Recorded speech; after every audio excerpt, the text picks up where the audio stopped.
Zaire Mitchell's college application essay shook in Mrs. Blackwell's polished hands as 27 AP English seniors held their breath. The wall clock counted down 38 days until submission deadlines. "This isn't Harvard material, Mr. Mitchell. Your people should aim for something more realistic," Mrs. Blackwell announced, dropping Zaire's essay onto his desk. The paper landed with a soft thud. Zaire stared at his work. 3 weeks of late nights, now face down with red marks bleeding through. Connor Phillips and his friends snickered from the back row. Mrs. Eleanor Blackwell, Oakwood Preparatory Academy's celebrated English teacher, hadn't earned her nickname, Dream Killer, without reason.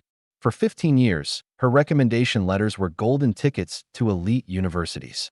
Her prediction record, 100% accuracy on 157 student outcomes. Zaire picked up his essay, shame burning up his neck, as Mrs. Blackwell lectured about realistic expectations. His grandmother's words echoed. "They'll try to put you in a box, but you're made for more." The clock ticked. 38 days to prove Blackwell wrong. 38 days to secure a recommendation never given to anyone from Zaire's side of town. Would Zaire become just another statistic in Mrs. Blackwell's prediction ledger? Or the first to break the teacher's perfect record? 3 years ago, Zaire Mitchell arrived at Oakwood Prep when district lines were redrawn. One of 8 Northside kids bused to the wealthy school. He carried both hope and the weight of opportunity on his shoulders. Home was a cramped 2-bedroom apartment where Zaire shared space with his younger brother, Isaiah. His father, a hospital janitor still recovering from back surgery, and his mother, a postal worker, worked double shifts to keep the family afloat. Their family motto was simple: education breaks cycles. "Your mind is your strongest muscle," his father would say, tapping Zaire's forehead with a calloused finger after 12-hour shifts. Zaire's most treasured possession came from his grandfather, a worn leather bookmark with Frederick Douglass's words embossed. "Once you learn to read, you will be forever free." The leather felt smooth against his fingertips, carrying the scent of cedar and aged paper that took him back to childhood Sundays spent learning to read on his grandfather's lap. Books had been Zaire's refuge long before Oakwood. At 7, his grandmother, a retired teacher, began taking him to Northside Community Library while his parents worked. By 5th grade, he'd finished the young adult section. By 7th, he filled notebooks with his own stories. "That one's special," his grandmother told Mrs. Lopez, the librarian. "Reads like he's breathing." When the Oakwood opportunity appeared, his grandmother insisted he apply. "They need to see what Northside talent looks like." The contrast was stark, a gleaming building with resources his old school could only dream of. Freshman year, English teacher Mr. Ortiz immediately recognized Zaire's gift when he submitted a college-level analysis of Toni Morrison. He became Zaire's champion, even driving him home after literary magazine meetings. Sophomore year brought confidence. His essays earned top marks. He published stories under the pen name North Star. He made acquaintances, if not close friends. Then came junior year and Mrs. Eleanor Blackwell's AP English Literature class. From day one, Blackwell made her perspective clear. Literature is about understanding the finest traditions of Western civilization. Some of you may find the material challenging. Her eyes lingered on Zaire. Where previous teachers praised Zaire's unique perspectives, Blackwell marked them overreaching or missing the point. By December, Zaire's confidence was crumbling. Now senior year had begun. Blackwell's classroom featured a university board displaying former students' college acceptances, with the Ivy League cluster at the top. Each name carried the acknowledgement, with recommendation from Mrs. E. Blackwell. Not a single Northside student had ever appeared in that top section. As class ended, Zaire slipped his grandfather's bookmark into Invisible Man, running his thumb across the embossed words for strength. Connor Phillips, son of a board member and heir to a Harvard legacy spanning 3 generations, knocked Zaire's books to the floor. "Harvard," he snorted. "Dream on, Mitchell." As Zaire gathered his scattered belongings, Mrs. Blackwell stepped over the fallen books without a glance. Zaire watched them leave, humiliation hardening into determination. 38 days. The countdown had begun. The following Monday, Zaire arrived early to AP English, reviewing his latest essay draft when Mrs. Blackwell entered with glossy brochures. The annual Oakwood Literary Award competition Blackwell announced. As tradition dictates, I'll be selecting 2 seniors to compete for a $5,000 scholarship and my personal recommendation to the university of their choice. The classroom buzzed with energy. Blackwell's recommendation was the golden ticket. In 15 years, every student who'd received it had been accepted to their first-choice school. The competition requires a 5,000-word analytical essay exploring a significant literary work, its historical context, and contemporary relevance, Blackwell continued. The deadline is 30 days from today, with public readings before the selection committee on October 15th. Zaire's pulse quickened. This could be his chance, a way around Blackwell's bias. This year, I've selected Connor Phillips as our first competitor. Blackwell smiled toward the back where Connor sat with his usual smug expression. Connor's analysis of Hemingway last semester showed exceptional promise. And for our second competitor, Blackwell's eyes swept the room, landing on Zaire. Mr. Mitchell. A murmur ran through the classroom. Zaire froze, certain he'd misheard. Mr. Mitchell seems convinced he's Harvard material, Blackwell continued with a thin smile. This competition should provide him the opportunity to prove it, or to recognize his limitations. Blackwell placed a brochure before Zaire with theatrical precision. Perhaps you'll surprise us all, she said, voice carrying to every corner of the silent room. Though in my experience, ambitious boys who reach beyond their station often learn painful but necessary lessons about the natural order of things. The competitors will present before the entire English faculty, the principal, and Blackwell paused for effect. A special guest from the Harvard admissions office who has agreed to attend as a personal favor to me. Zaire's stomach dropped. Harvard admissions manipulated by Blackwell into witnessing his expected failure. 30 days, gentlemen. Blackwell said, may the best scholar win. After class, Connor cornered Zaire in the hallway, friends forming a semicircle around them. You should withdraw now, Connor said, voice friendly but eyes cold. Save yourself the embarrassment. My father's been a Harvard donor for 20 years. Blackwell's been coaching me since last spring. You don't seriously think you have a chance? Zaire clutched his books tighter, grandfather's bookmark visible between pages. Mrs. Blackwell says it's important to understand your place in the world, Connor continued. Not everyone belongs at the top. That's just how life works. As they walked away laughing, Zaire stood motionless, the weight of what he'd agreed to sinking in. 30 days to produce a competition-worthy essay that would impress Harvard admissions, with Blackwell as the primary judge. Blackwell, who had never given him higher than a C+ on any assignment. Was Zaire walking into a carefully orchestrated failure? Or was this his one chance to rewrite the ending Blackwell had planned for him? She's setting you up to fail. Mr. Ortiz leaned against his desk, where Zaire had sought refuge during lunch. You realize that, right? Zaire nodded. But if I back out, he wins automatically. Eleanor Blackwell has been running this competition for 15 years. She's never chosen a Northside student before. Why now? To make an example of me. To prove her point about knowing my place. Mr. Ortiz pushed his glasses up. You're probably right, but here's what she doesn't know. He tapped the brochure. The competition rules state that while Blackwell nominates the competitors, the judging panel includes all 4 English department faculty, Principal Hernandez, and this year's guest judge. Meaning, Blackwell has only 1 vote of 6, and between us, Dr. Jimenez and Ms. Thompson have been wanting to break her stranglehold on this competition for years. For the first time, Zaire felt a flicker of hope. If you can produce something extraordinary, something the other judges can't ignore. Mr. Ortiz left the thought unfinished. I need to find the perfect topic, Zaire said. Something that plays to my strengths, not what Blackwell thinks literature should be. Mr. Ortiz moved to his bookshelf, pulling down several volumes. Start here. Ralph Ellison, James Baldwin, Toni Morrison, authors who wrote about visibility and invisibility, about systems designed to keep certain people in their place.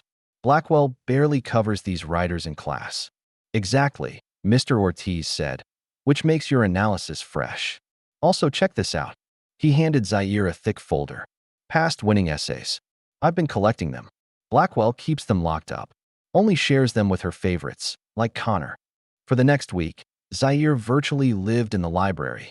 He'd arrive at 7 a.m., devour the winning essays during lunch, and stay until Mr. Ortiz kicked him out at 6 p.m., often continuing at the Northside Community Library until it closed at 8. His first draft focused on Ralph Ellison's Invisible Man, drawing parallels between the unnamed narrator's experiences and contemporary issues of visibility in academic spaces. Monday morning, he printed his draft. As he collected the warm pages, a sense of accomplishment washed over him. That afternoon, Blackwell announced a workshop session where both competitors would share their progress. Connor went first, distributing copies of his outline analyzing Hemingway's The Old Man and the Sea as a metaphor for perseverance in American society.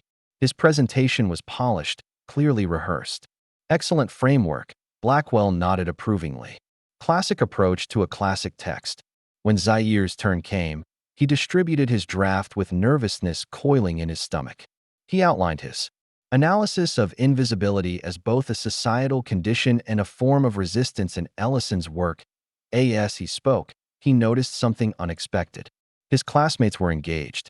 Nadia from debate team was nodding. Even Liam, Connor's friend, seemed interested. An interesting choice, Blackwell said when Zaire finished, tone suggesting the opposite. Though perhaps ambitious for someone still struggling with basic literary analysis. Your thesis meanders, and your evidence is cherry-picked. Class, other. Feedback. To Zaire's surprise, hands went up.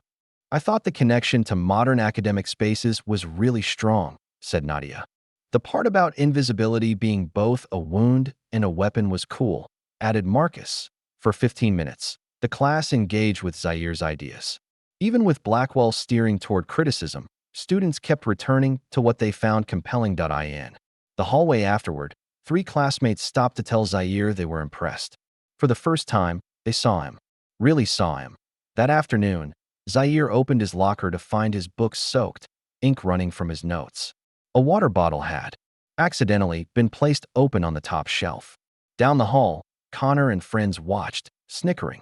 Guess your work got all washed up, Connor called. Zaire salvaged what he could, including his grandfather's bookmark, which had thankfully been in his backpack. The next day, Zaire discovered Blackwell had scheduled individual consultations. Connor's was first, a full hour behind closed doors. When Zaire's turn came, Blackwell barely looked up. 10 minutes, Mr. Mitchell. I have a faculty meeting. I was hoping for feedback on my approach to Ellison. Ellison is an unconventional choice. Blackwell removed her glasses. The committee generally responds better to established classics of the Western canon. Ralph Ellison won the National Book Award. Invisible Man is taught at Harvard. Those seeking to make political statements rather than literary analyses often choose such works. It's not a political statement. I suggest you reconsider your selection if you're serious about this competition. Blackwell checked her watch. Our time is up. 7 minutes. He'd been given 7 minutes compared to Connor's full hour. That evening, Zaire discovered Blackwell had provided Connor with annotated copies of past winning essays while denying Zaire's request to see the same materials, claiming they were unavailable. The pattern was clear. For every step forward, Blackwell and Connor created 2 obstacles. When Zaire requested time in the media center, his request was lost. When he tried to reserve study rooms, they were mysteriously all booked by Connor and friends who didn't show up. 23 days remained. Zaire's workspace in the library had been declared reserved for debate team preparations for the next 2 weeks.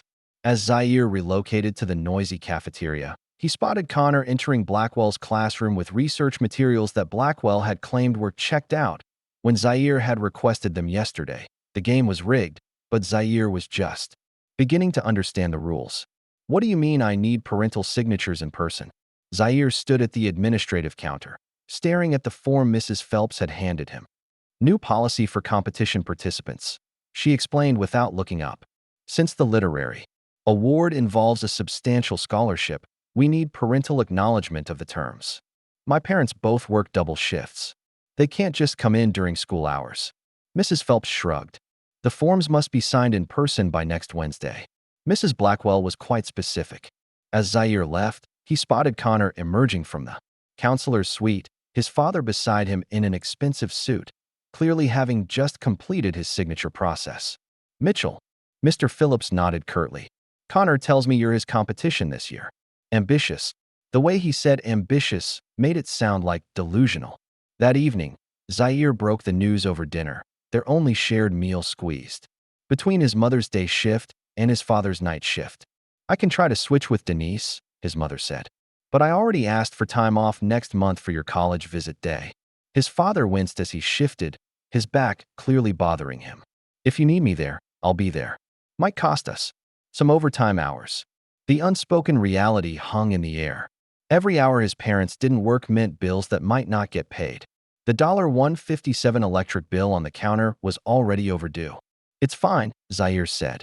I'll figure something out. Later that night, as he worked at the kitchen table, Zaire found himself staring at the Harvard application website. The $75 application fee, the recommended campus visit his family couldn't afford, the legacy admissions advantage Connor took for granted. For the first time, doubt crept in. Was he putting his family through strain for a dream the system was designed to keep out of reach? The next day, Mrs. Warner, the college counselor, called Zaire into her office during study hall. I wanted to discuss your college list, she said. I see you're still focused on several Ivy League schools, but I'm concerned about setting realistic expectations. Zaire stiffened. My GPA is 4.2. My practice SAT scores are in the 98th percentile. Those are excellent stats, she acknowledged. But college admissions look at the whole picture. Extracurriculars, legacy status, ability to contribute to campus life. Have you considered Oakwood Community College? Their transfer program to State University is excellent, and you'd qualify for full financial aid. It was the same message in different forms. You don't belong there. Aim lower. Know your place. That afternoon, Zaire discovered his personal writing journal missing from his backpack. He always kept it with him. It contained early drafts, notes, and ideas for his competition. Essay. The next morning, excerpts appeared on the bulletin board outside the cafeteria. His most personal thoughts about Oakwood, his fears about not measuring up, his raw anger at Blackwell's treatment, all posted anonymously for everyone to see. Students stared as he ripped the pages down, hands shaking with rage and humiliation. Down the hall, Connor watched with a satisfied smirk. The message was clear. You don't just have to beat us academically. You have to survive us socially. That weekend, the Northside Community Library announced emergency closures due to flooding from a burst pipe. The nearest public library was 3 bus transfers away. With 17 days left, Zaire found himself working at his crowded kitchen table, surrounded by Isaiah's homework, his mother's coupon clipping, and the constant background noise of their apartment complex. Monday morning, Mr. Ortiz intercepted Zaire before class. Blackwell has scheduled a pre-submission review panel, he said in a low voice. Thursday afternoon, faculty only, supposedly, to provide feedback, but really to critique my work in front of the other judges before the official submission, Zaire finished UMR. Ortiz nodded grimly. Connor's already signed up for the first slot. You should prepare. Mr. Mitchell. Principal Hernandez's voice boomed down the hallway. Just the young man I wanted to see. Hernandez, a towering former basketball coach with a politician's smile, clapped a hand on Zaire's shoulder. I understand there's been confusion about the parental signature requirement. My parents work during school hours, Zaire explained. They can't just say no more, Hernandez interrupted. While we can't waive the requirement, I've authorized an alternative. Your parents can come Friday evening until 7 p.m. I'll personally stay late to accommodate their schedules. Relief washed over Zaire. Thank you, sir. Don't thank me. Hernandez winked. Thank your advocate here. He nodded toward Mr. Ortiz. Now, about this pre-submission panel. As principal, I think it's important I attend as well. Don't you? Keep things balanced. As Hernandez strode away, Zaire turned to Mr. Ortiz. Did you? I may have mentioned that disparate treatment of competition participants might interest the district's equity compliance officer, he said with a small smile. For the first time in days, Zaire felt a glimmer of hope, but it was short-lived that afternoon. His mother called during study hall, her voice tight with stress. Boss says I can't switch shifts Friday. There's a mail audit. All hands required. Your father tried to get coverage, too, but it's okay, Mom, Zaire said, heart sinking. I'll figure something out. Without those signatures, he'd be disqualified. All his work, All this struggle wasted Thursday's pre-submission panel went exactly as expected. Connor presented first, receiving effusive praise from Blackwell. When Zaire's turn came, Blackwell spent 20 minutes highlighting fundamental flaws in his approach, while Dr. Jimenez and Ms. Thompson attempted to offer constructive feedback that Blackwell repeatedly interrupted. Principal Hernandez intervened several times to ensure balanced feedback, but the damage was done. Friday morning, a janitor handed Zaire a note.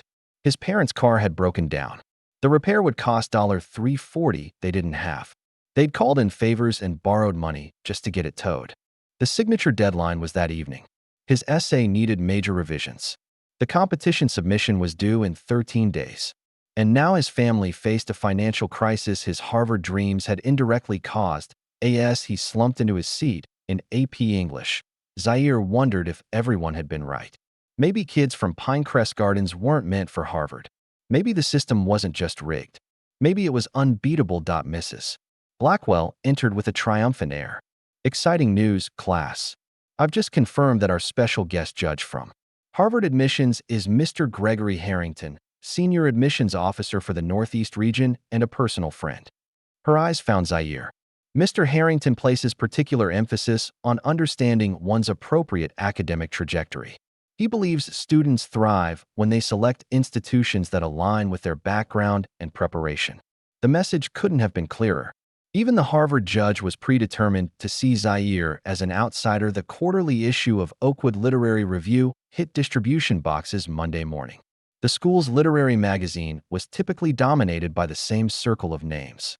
Zaire had submitted a short story weeks ago, before the competition began, but had forgotten about it in the chaos. Between first and second periods, an unusual buzz filled the hallways. Students huddled around copies, animated conversations breaking out. Layla Wong, the magazine's editor, intercepted Zaire on his way to calculus. "Have you seen it?" she asked, thrusting a copy into his hands. "Seen what?" "Page 17. The Invisible Scholar. It's brilliant.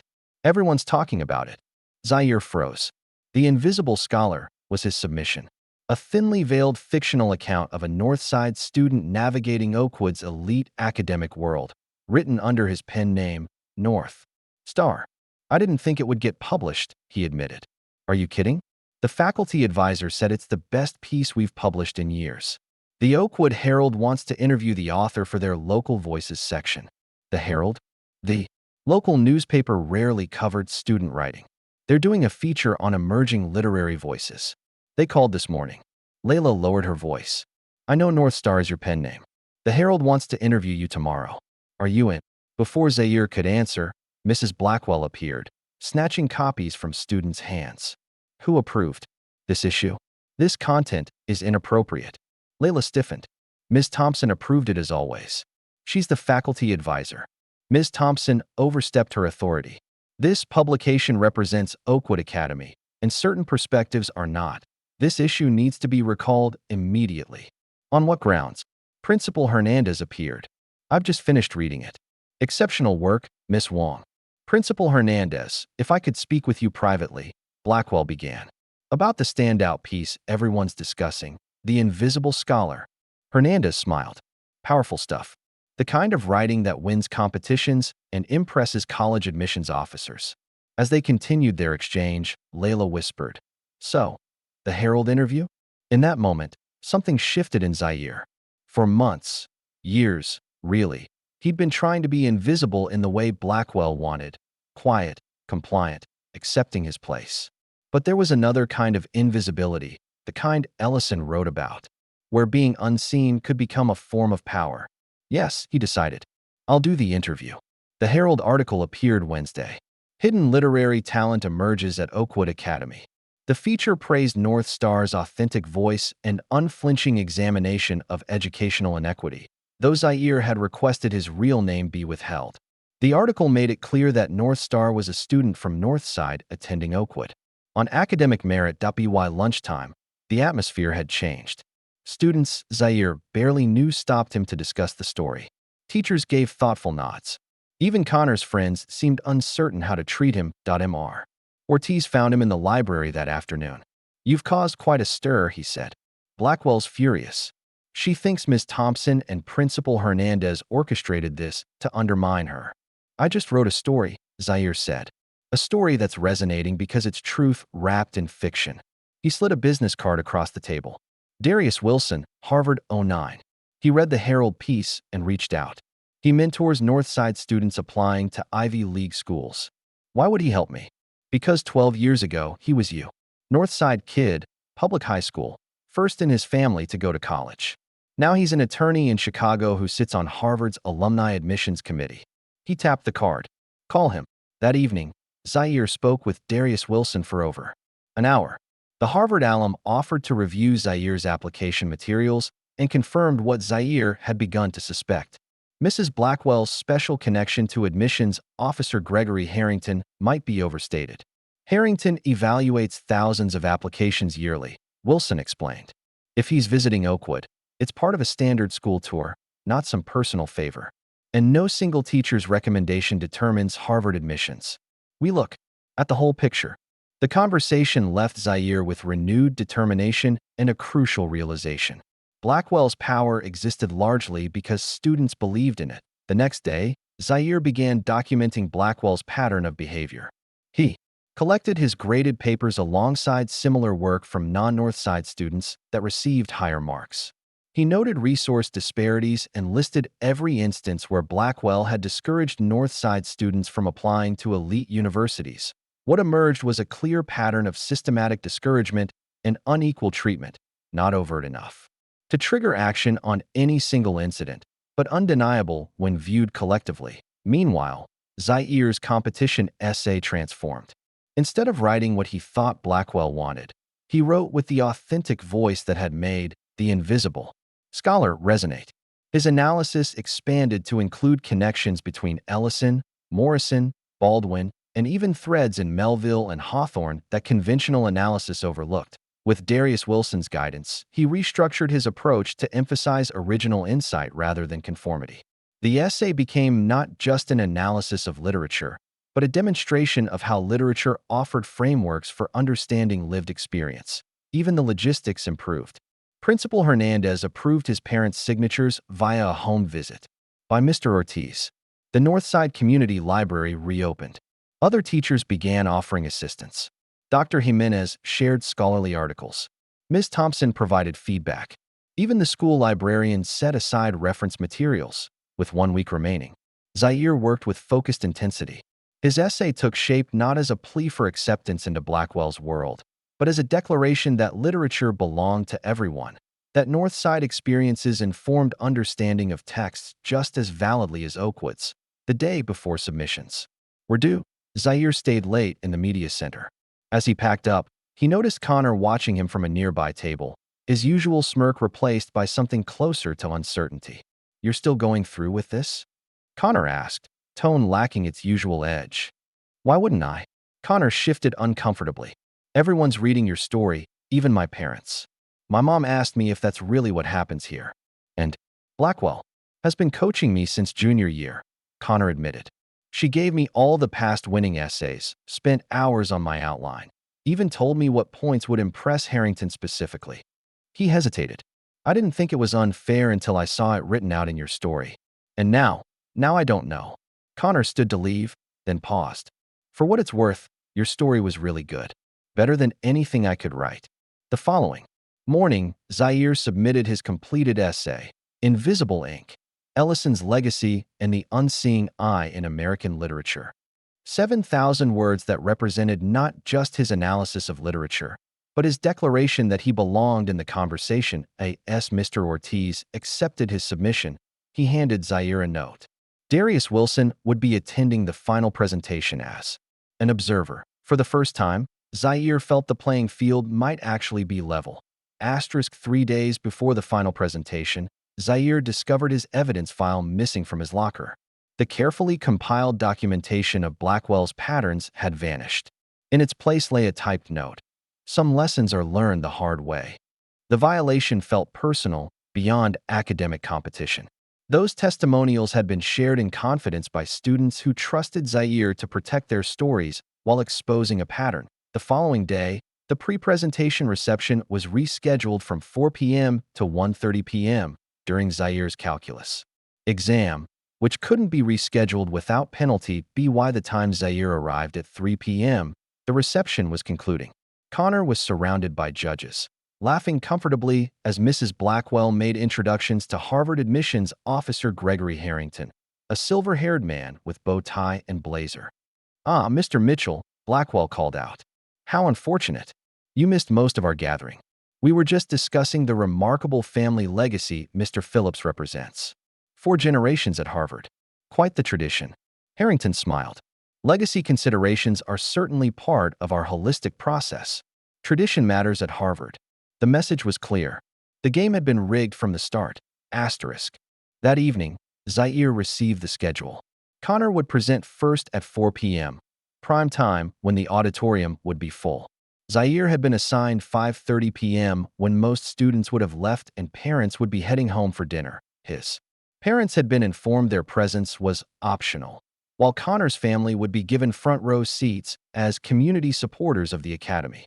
The morning of the presentation, Zaire found the school buzzing with anticipation. Posters prominently featured Connor's photograph with Zaire's name in smaller text. The program handouts summarized Connor's achievements in detail, while Zaire's bio consisted of 3 generic sentences. During AP English, Blackwell distributed both essays to the class, a last-minute addition Zaire hadn't been informed of. "Today we have the privilege of previewing the competition entries," Blackwell announced. "We'll start with Mr. Phillips's exemplary analysis of Hemingway." For 40 minutes, Blackwell guided the class through Connor's essay, highlighting its sophisticated structure and nuanced understanding. The essay was good, better than Connor's usual work, with clear signs of coaching. When they turned to Zaire's essay, Blackwell's tone shifted. "Now we have Mr. Mitchell's alternative approach. Note the non-traditional structure and somewhat emotional handling of the material." What followed was a systematic dismantling of Zaire's work, with Blackwell questioning sources, challenging interpretations, and dismissing his most original insights as missing the established critical consensus. Between classes, Zaire checked his phone to find a text from his mother. "So sorry, baby. Boss won't let either of us off for presentation. Mandatory overtime. We're so proud of you." The final piece of Blackwell's strategy. Zaire would present to a thinning audience after a celebrated competitor, with no family support. Following a morning of public criticism, knowing that a primary judge was predisposed toward his opponent, by 3:30 p.m., Zaire sat alone in an empty classroom, reviewing his notes with increasing despair. Through the open door, he could see board members arriving, administrators in formal attire, local media setting up cameras. Mr. Ortiz appeared in the doorway. "Darius Wilson is here," he said, "and I'll be in the front row." "Thanks," Zaire managed. "But we both know how this ends." He sat beside him. "Do we?" "Blackwell has been setting this up for weeks. My evidence is gone. Connor's going first to a packed house. My parents can't come. The Harvard guy is practically wearing a Team Connor shirt." Zaire closed his notebook. "Maybe this is what Blackwell wanted me to learn. That some doors stay closed no matter how hard you push." "Is that what your grandfather would say?" Mr. Ortiz asked quietly. Zaire touched his pocket where the bookmark rested. "No, but he didn't understand how the system works." "He understood perfectly," Mr. Ortiz countered. "That's why he gave you that bookmark. Not because he thought the system was fair, but because he knew reading, truly reading the world, was the first step to changing it." At 4 p.m., applause erupted as Connor was introduced. Zaire could hear Blackwell's amplified voice praising a young scholar who represents the finest traditions of Oakwood Academy. At 4:45, thunderous applause indicated Connor's conclusion. Zaire pictured it. Standing ovation, Blackwell beaming, Harrington nodding, Connor's parents bursting with pride, the narrative playing out exactly as scripted. Through the open door, Zaire watched the audience thin. By 5:15, the auditorium had emptied by nearly half. Mrs. Blackwell appeared. "Mr. Mitchell, you're up in 15 minutes. Her smile didn't reach her eyes. "Smaller audience than we hoped, but quality over quantity, yes?" As Blackwell walked away, Zaire heard her address someone. "Gregory, let me show you those admission statistics I mentioned." Fascinating correlation between socioeconomic background and academic persistence. Harrington's voice faded as they walked toward the administrative wing, clearly in no hurry to return for Zaire's presentation. T525. A student aide appeared. 5 minutes, Mr. Mitchell. Zaire gathered his notes and walked slowly toward the auditorium.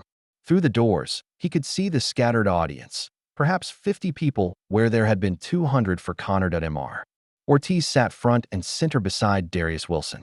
No sign of Blackwell or Harrington yet. He took his place backstage. Zaire heard Principal Hernandez beginning his introduction, a generic, clearly less enthusiastic version of Connor's introduction. The stage lights felt hot, the room impossibly large, his preparation inadequate. For a moment, he considered simply walking out the back door. What was the point? The decision had been made before he ever wrote a word. Would his voice even matter in a system designed to silence it? And then something shifted inside Zaire. He set his notes on the podium, then deliberately moved away from it, stepping to the center of the stage instead. I was going to begin by thanking Mrs. Blackwell for this opportunity, he said, his voice steady despite his racing heart. But that would perpetuate the fiction that this competition was ever meant to be fair. A murmur ran through the audience. Principal Hernandez straightened in his seat. Instead, I want to talk about what I've learned about American literature during this process, not just from the texts themselves, but from experiencing firsthand the systems they describe. For the next 10 minutes, Zaire spoke without notes, weaving together Ralph Ellison's insights on invisibility with his own experience navigating Oakwood Academy. He drew connections between the unnamed narrator of Invisible Man and the voices, systematically excluded from literary canon and academic institutions. Ellison wrote about being invisible not because people couldn't see him, but because they refused to see him, Zaire explained. Invisibility is both a burden and, paradoxically, a kind of power, because what isn't seen can't be controlled. As he spoke, the auditorium doors opened. Mrs. Blackwell and Gregory Harrington slipped in, clearly surprised to find Zaire already mid-presentation. Their late entrance drew attention, causing heads to turn. Harrington, looking somewhat embarrassed, quickly took a seat in the back row. Blackwell remained standing, arms crossed. Their arrival only fueled Zaire's confidence. American literature is filled with voices that were meant to remain invisible. From Frederick Douglass writing his way to freedom, to Zora Neale Hurston documenting cultural realities white academia wasn't ready to acknowledge, to Ralph Ellison himself. He moved across the stage with growing authority, no longer the hesitant student, but a scholar commanding his subject. What these writers understood, what they force us to confront, is that invisibility is not just a personal experience, but a structural reality, a system designed to determine whose stories matter, whose experiences count, whose dreams are valid. The audience was completely silent now, captivated. Even those who had been checking watches or scrolling through phones were fully engaged. My essay explores how Ellison's insights apply not just to racial invisibility, but to all forms of institutional gatekeeping, including educational systems that determine which students belong in elite spaces and which don't. From the back of the room, Blackwell's voice cut in. Mr. Mitchell, this presentation was meant to analyze literature, not offer social commentary. Principal Hernandez stood. Mrs. Blackwell, the presenter has the floor. Zaire didn't miss a beat. Actually, Mrs. Blackwell's interruption perfectly illustrates my thesis. Some voices are permitted to speak. Others are expected to remain silent. A few surprised laughs rippled through the audience. Mr. Ortiz's smile was barely contained. But as Ellison demonstrated, invisibility, once recognized, becomes a position of unique perspective. The invisible person sees what others don't, including the mechanisms designed to keep them unseen. Zaire then pivoted to a brilliant, detailed analysis of Ellison's narrative techniques, connecting them to Morrison, Baldwin, and even threads in Melville and Hawthorne that conventional criticism had overlooked. He drew on scholarly sources, historical context, and close textual analysis with a precision that left the academic portion of the audience nodding in appreciation. He was no longer trying to impress Blackwell or match Connor's approach. He was demonstrating a mastery that was uniquely his own, informed by his personal experience but grounded in rigorous literary analysis. 20 minutes into his presentation, something unexpected happened. The auditorium doors opened again, and people began entering. Students who had left after Connor's presentation, teachers from other departments, even a few parents. Word had spread through text messages and social media. Something remarkable was happening in the auditorium. By the time Zaire reached his conclusion, the audience had nearly doubled in size. Even more surprising, Gregory Harrington had moved from the back row to an empty seat near the front, his attention completely focused on Zaire. Ellison wrote, "When I discover who I am, I'll be free," Zaire said, drawing toward his conclusion. Literature at its most powerful doesn't just reveal characters to readers. It reveals readers to themselves. It makes visible what we've been trained not to see, including the boundaries we've accepted without question. He paused, scanning the now crowded auditorium. The true legacy of Ellison isn't just his masterpiece novel, but his insistence that American literature, and by extension, American institutions, must expand to include all voices, not just those deemed acceptable by traditional gatekeepers. As Zaire finished, the auditorium erupted in applause. People rose to their feet, first Mr. Ortiz and Darius Wilson, then others joining until most of the audience was standing. Even Principal Hernandez was on his feet, applauding with genuine enthusiasm. Only Blackwell remained seated, her expression a mixture of disbelief and fury. When the applause finally subsided, Principal Hernandez approached the podium. "Thank you, Mr. Mitchell, for a truly thought-provoking presentation. Before we move to the judges' deliberation period, Mr. Harrington from Harvard Admissions has asked to say a few words." Harrington made his way to the stage, adjusting his bow tie. "I've attended dozens of these school competitions over the years," he began. "But I must say this is the first time I've witnessed such a compelling demonstration of both literary analysis and intellectual courage." He turned to Zaire. "Young man, the purpose of education, particularly at institutions like Harvard, isn't to confirm what we already know, but to challenge us to see differently. Your presentation exemplified that purpose." From the back of the auditorium, a deep voice called out, "That's my son." Zaire looked up in shock to see his father standing in the doorway, still in his hospital janitor uniform, his mother beside him with her postal service bag over her shoulder. They must have come directly from work, finding a way to be there. Despite everything. Asterisk as the judges withdrew to deliberate, the audience buzzed with conversation. Zaire made his way to his parents, who engulfed him in fierce hugs. "We heard you were incredible," his mother whispered. "Isaiah's friend's mom was here and called us. We got someone to cover the last hour." "You spoke your truth," his father said, voice rough with emotion. "That's all we ever wanted." Mr. Ortiz approached with Darius Wilson, who shook Zaire's hand firmly. "That wasn't just good, it was Harvard good," Wilson said. "Whatever happens with this competition, we need to talk about your application." Before Zaire could respond, a commotion erupted near the administrative offices. Principal Hernandez emerged, his face grave, accompanied by two school board members. They headed straight for Mrs. Blackwell, who was standing near the judging room. Their conversation was tense but hushed. Blackwell's face paled, then flushed. With anger, she gestured dismissively, then froze as Hernandez handed her a folder. A folder that looked exactly like Zaire's missing evidence file. 30 minutes later, the judges returned to the auditorium. Principal Hernandez took the podium, his expression carefully neutral. "Before announcing the judge's decision, I must inform you of a significant development. Evidence has come to light suggesting a pattern of discriminatory practices affecting the fairness of this competition. As a result, Mrs. Blackwell has been placed on administrative leave pending investigation and has recused herself from the judging panel." A shocked murmur swept through the crowd. Blackwell was nowhere to be seen. "The remaining judges have reviewed both entries and reached a unanimous decision," Hernandez continued. "The Oakwood Literary Award, including the $5,000 scholarship and faculty recommendation, is awarded to Zaire Mitchell for his essay, Invisible Ink: Ellison's Legacy and the Unseeing Eye in American Literature." The auditorium exploded with applause and cheers. As Zaire moved toward the stage in a daze, he passed Connor, who unexpectedly extended his hand. You earned it, Connor said simply. On stage, Principal Hernandez handed Zaire an envelope containing the award certificate. As Zaire opened it, something fell into his palm. His grandfather's bookmark, which had been missing since the day his locker was vandalized. The leather felt warm against his fingers, the embossed words clear under the stage lights.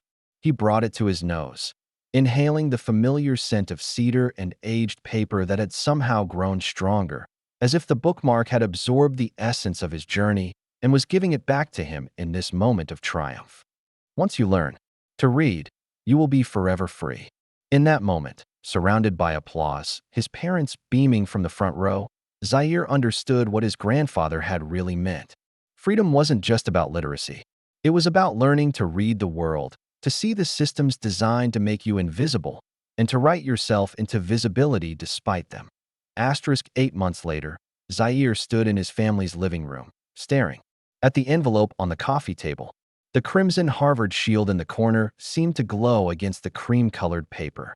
"Open it already," Isaiah urged, bouncing on the edge of the sofa. "The suspense is killing me." His parents exchanged nervous smiles. His father's back brace was gone now. The surgery they'd finally been able to afford had worked. His mother had cut back to regular hours, using her evenings to take community college classes. Zaire picked up the envelope, feeling its weight, literal and symbolic. Inside was not just an acceptance or rejection, but a verdict on whether institutions could actually change, whether invisibility could truly be overcome. He slid his finger under the flap and pulled out the letter. "Dear Mr. Mitchell, we are pleased to inform you." His mother's scream of joy cut off the rest. They crowded around him, reading over his shoulder. Full scholarship through the Robertson Foundation for Educational Equity. The next morning, Zaire visited Oakwood Prep one last time. The school had changed since the literary award competition. Following Blackwell's departure and the subsequent investigation, the board had implemented new equity policies. Mr. Ortiz had been appointed head of the English department. The university board in the AP English classroom now displayed a more diverse range of colleges, with successful applicants from all neighborhoods. "Harvard, huh?" Principal Hernandez caught up with Zaire in the hallway. "Can't say I'm surprised. After that presentation, applications from Northside students are up 40% this year. Your classmates saw what's possible." In the library, Zaire found Mr. Ortiz shelving books. "I have something for you," he said, handing him a small package. Inside was a leather bookmark, newly made but styled after his grandfather's, with a different quote embossed on its surface. "When I discover who I am, I'll be free." Asterisk for the next student who needs reminding, Zaire explained Dunamar. Ortiz's eyes glistened.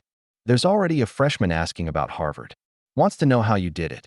Tell him it's not about getting past the gatekeepers," Zaire said.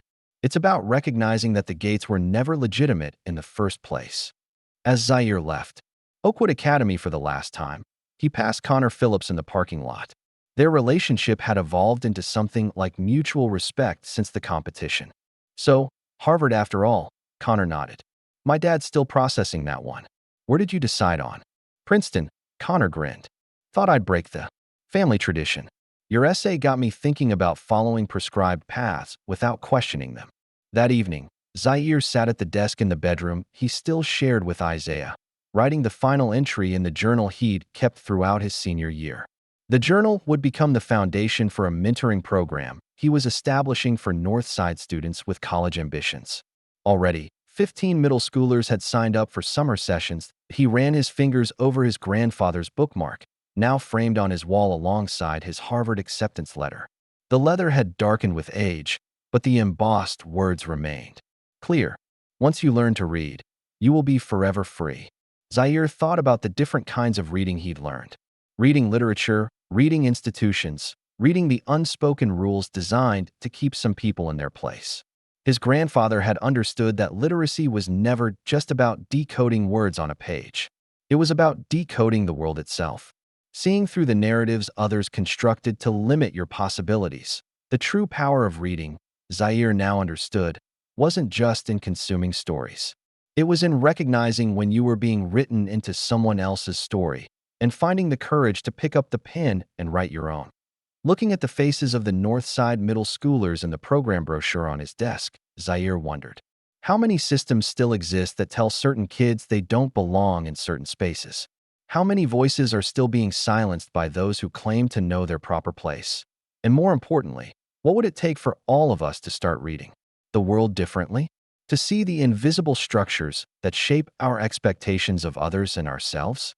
Perhaps it begins with a simple question: whose voice are you listening to today? And whose voice are you silencing? Has someone ever told you that you didn't belong or couldn't achieve your dreams?